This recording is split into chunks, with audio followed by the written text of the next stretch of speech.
فطرانہ کن لوگوں پر فرض واجب ہے اور کن کو دے سکتے ہیں؟ دیکھا ماشاءاللہ اچھا سوال ہے. ایسا بندہ سوال کرے نا جس کا جواب مولوی کو، مفتی کو، فقیہ کو آتا ہو، جس کا معاملہ نبی سے ہو، ان کے سوالات امت سے نہیں کرتے. دیکھیں جو فطرانے کا معاملہ ہے نا، فطرانہ ذہن میں رکھیں کہ گندم وغیرہ تقریباً 2.5 کلو ہو، یہ اس کی قیمت. اوپر جو ہے، کشمش ہے، کھجور ہے، وہ 4 کلو ہے. ٹھیک ہے، نبی پاک صلی اللہ علیہ وآلہ وسلم نے یہ فطرانہ فرمایا.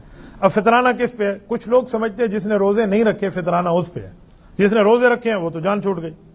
فطرانہ اس بندے پہ ہے جس نے روزے رکھے ہیں. آپ کہیں گے کیا مطلب، روزے بھی رکھے فطرانہ بھی دے؟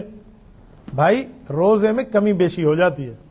کہیں بندہ غیبت کر بیٹھتا ہے، کہیں سن بیٹھتا ہے، جھوٹ بول بیٹھتا ہے، کہیں جھوٹ سن بیٹھتا ہے، اللہ معاف کرے کہیں گانا گا بیٹھتا ہے، کہیں سن سکتا ہے. ایسی جو اوپر نیچے بندے کے معاملات ہو جاتے ہیں نا، تو اس کی کمی کو پورا کرنے کے لیے فطرانہ ہے. یہ اس کی ہے تاکہ وہ کمی. عمرے پہ لوگ جاتے ہیں نا، ہم انہیں کہتے ہیں عمرے کے بعد آپ کچھ نہ کچھ صدقہ دے دیا کریں. وہ کہتے ہیں ہمارے اوپر دم تو لازم نہیں ہے. میں نے کہا دم ہوتا تو آپ کو دم دینا ہوتا، دم نہیں ہے تبھی آپ کو صدقہ کہہ رہے ہیں تاکہ وہ جو کمی بیشی رہ گئے نا وہ پوری ہو جائے. میں آپ کو اس کی ایک مثال دوں. ہمارے تبلیغی جماعت کے جو بزرگ ہیں وہ ایک جملہ ارشاد فرماتے ہیں.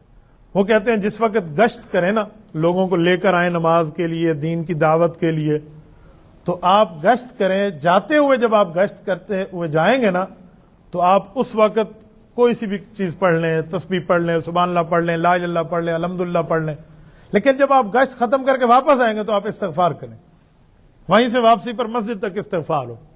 استغفار کے لیے لوگ سمجھتے ہیں کہ تو گناہ کے اوپر استغفار ہوتا ہے. یہ تو انبیاء کا کام ہے، نیکی کا کام ہے، لوگوں کو مسجد کی طرف لانا، اللہ کی طرف لانا. تو اب استغفار کیوں کریں؟ تو اس کا جواب وہ حضرات دیتے ہیں اور بڑا پیارا جواب دیتے ہیں. کہتے ہیں انبیاء کا کام تھا، نبیوں والے کام میں ظاہری بات ہے ہم سے کوئی کمی رہ گئی ہوگی، تو اس کمی کو پورا کرنے کے لیے استغفار کرتے ہیں. یہ جواب تو ہے تبلیغی جماعت کے ساتھیوں کا. اسی کی تائید کرتے ہوئے ایک جواب میں آپ کو علمی انداز میں دیتا ہوں. دیکھیں استغفار کا یہ مطلب نہیں ہے کہ گناہ ہوا ہے. ہر جگہ استغفار کا یہ مطلب نہیں ہے گناہ ہوا ہے. ہاں کسی سے گناہ ہوا وہ استغفار کر لے، اوکے ٹھیک ہو جائے گا. لیکن بعض اوقات رسول اللہ صلی اللہ علیہ وسلم سے منقول ہے کہ حضور فرماتے ہیں میں دن میں 70 مرتبہ استغفار کرتا ہوں. نبی کے گناہ ہوتے ہیں؟ بولیے. اور حضور خالی نبی ہیں یا امام الانبیاء ہیں؟ امام الانبیاء، نبی الانبیاء، خاتم الانبیاء. رتبات رسول اللہ پہ، مرتبات، درجات، معجزات ختم ہے اللہ کے. اتنی بڑی شخصیت کہ بعد از خدا بزرگ تو ہی قصہ مختصر. حضور استغفار فرما رہے ہیں تو آپ کیا کہیں گے؟ نعوذ باللہ گناہ کی وجہ؟ نبوت کے تو گناہ نہیں ہے. یوسف علیہ الصلوۃ والسلام کے لیے رب نے نہیں فرمایا وَكَذَلِكَ لِنَصْرِفَ عَنْهُ السُّوءَ وَالْفَحْشَاءَ؟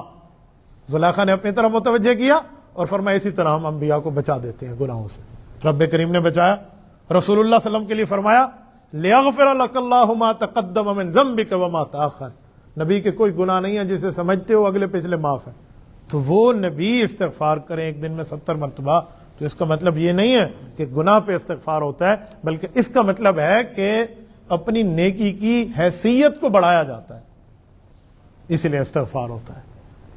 تو ادھر بھی یہ جو فطرانہ ہے یہ گویا روزے کا استغفار ہے کہ اللہ یہ نیک کام تھا، اچھا کام تھا، بہتر کام تھا، مجھ سے نہیں ہو سکا لہٰذا میں فطرانہ کر رہا ہوں. نمبر 1. نمبر 2، نابالغ بچے پر بھی فطرانہ ہے. باپ کے اوپر فطرانہ ہے تو وہ نابالغ بچے کو بھی دے گا.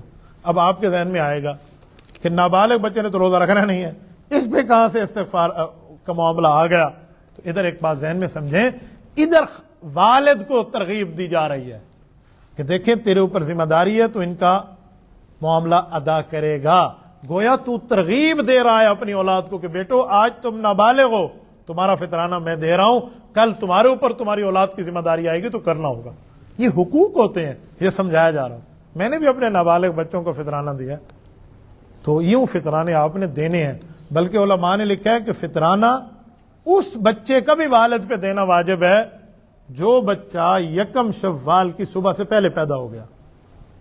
یعنی صبح عید ہے نا، وہ رات کو پیدا ہو گیا، عید علی رات، ہمارے دیہات میں اس کا نام رکھتے ہیں عیدو خان. وہ اگر عیدو خان بن گیا، عید والی رات پیدا ہوا ہے، تو اس عیدو خان کا بھی آپ نے فطرانہ اس کے والد نے دینا ہے. اس حد تک فطرانے کا معاملہ ہے. اور فطرانے کا وقت کب ہے؟ رمضان کا چاند طلوع ہوا، فطرانہ شروع ہو گیا. چاہے آپ پہلے دے دیں روزے کا پھر بھی ٹھیک ہے، بہت اچھا، نو ایشو. رمضان میں دینا تو زیادہ بہتر ہے تاکہ کسی غریب کے پاس جائے گا کوئی 10 15 20 50 آدمیوں کا فطرانہ تو وہ اس سے اپنی کوئی ضرورت کی چیز لے لے گا عید سے پہلے پہلے. آخری ٹائم جو ہے آخری ٹائم اس کا یہ ہے کہ عید نماز کے جانے سے پہلے پہلے دے دیں. یہاں بھی یہ غلطی ہے, لوگ سمجھتے ہیں افضل ٹائم وہی ہے جو عید کے دن دے دیں. وہ افضل نہیں ہے, وہ ٹائم کی لمیٹیشن بتائی جا رہی ہے. بھائی آخری ٹائم وہی ہے, جوتیاں جہاں مل ویس نے بھائی نماز, ٹھیک ہے نا, تو وہ بتایا جا رہا ہے. تو اس لیے عید والے دن کے معاملات دینے کا نہ رکھیں, رمضان میں ہی دے دیں. تو رمضان میں ویسے ہی ایک رمضان میں ایک نیکی کہتے نہیں 1 لاکھ کے برابر ہے, تو لکھی ماہ رمضان ہے, تو اس میں اس طرح پھر بندہ کر لے تو فطرانہ دینا ہوگا. اب کن لوگوں نے دینا ہے اور کن نے لینا ہے یہ بھی رہ گیا. دینا ہر اس آدمی نے ہے جس کے پاس اپنی ضرورت سے ہٹ کر 52.5 تولہ چاندی کے بقدر مال یا چیزیں موجود ہوں. 52.5 تولہ چاندی آج کے دور میں کوئی 1.5 لاکھ کے لگ بھگ بنتی ہے. آپ بتائیں گے مجھے, ہمارے جیولر بھائی بیٹھے ہیں, 52.5 تولے چاندی کی قیمت کتنی بن جی 52.5 تولہ کی.